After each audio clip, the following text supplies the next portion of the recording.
The iPhones were released, and obviously the iPhone Air made a big splash when it was revealed. Good for marketing, good for all those video clips and TikTok videos and people testing and all that.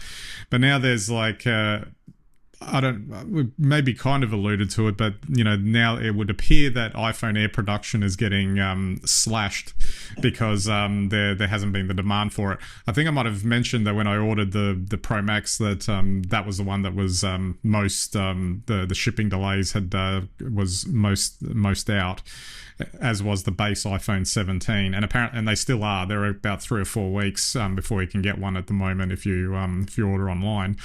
And the iPhone is still like day and date in terms of order. Now, I've got a couple of views on this particular one, and maybe we'll start with the first one.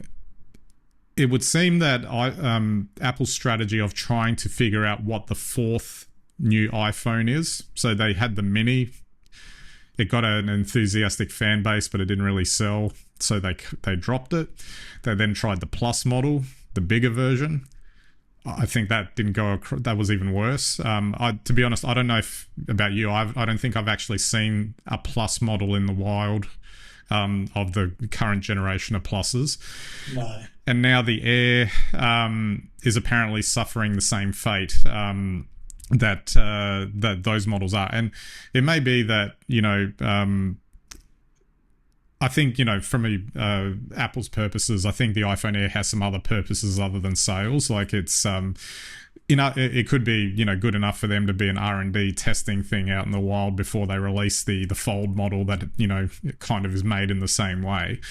But it kind of highlights, if you look at it from that point of view to begin with, that maybe the 3 phone strategy was more than enough, at least in terms of like their their current releases, that's all it wants, because ultimately people want more utility. So there might be, like, I think we both said it, very nice looking phone, very flashy. The idea of carrying around a super thin phone that isn't heavy but still has the screen, etc., is intriguing. But it's compromised in ways that, from a utility perspective, makes it a no-go, effectively. Yeah, definitely. It's like having a Swiss Army knife with just one option on it, really. I think we spoke about it before. I love the idea of the iPhone Air. I like the idea that you've got a smaller or thinner, lighter weight option. But we do so much on our phones now, and everyone has a unique need or a unique set of functions that they perform on that phone. And if one of them's missing, it's no good to you. And I think we saw that with the MacBook generations that went down strictly to the 2 ports, and then they release versions with that additional functionality, i.e. ports, and suddenly they become the more popular models. So I think, as you point out, Ben, by and large, saving a few grams but then not having something you need in what effectively is a device that rules our lives, that's crippling. So it's not surprising, I think, in some regard. I'm sure, as you say, everyone looks at the iPhone Air, they love it, they love the look of it, they love the idea of it, but when it comes to actually what's a personal use case for it, unless all you do is call your friends old-fashioned style, then it's probably not quite right. Just to pick up on something you said there about correlations with MacBooks and thinking more of a positive slant on it, if you were to compare it to the original MacBook Air, which I'm going to say was 2008, I think that came out. Yeah. Obviously there was the jaw-dropping scene of Steve Jobs pulling it out of a manila envelope.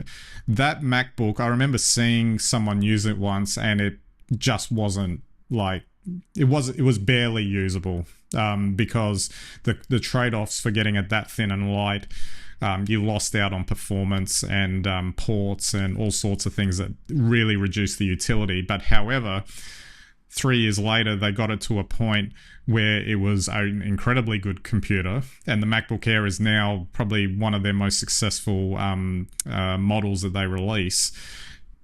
Maybe something like that might happen with the iPhone Air eventually, or maybe the ideas that the Air encapsulates are actually incorporated into the standard models that they release.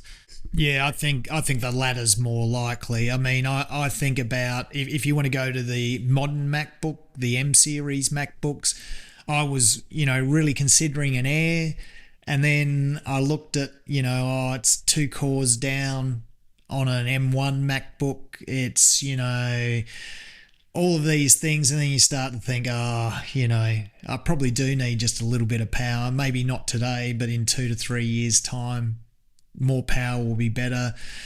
Being able to expand or order it fully expanded early, it gives you longevity to a device. And I think, if I was to say anything about the iPhone Air in Apple's range, I would imagine that the iPhone Air would have the shortest working lifespan of any of those devices.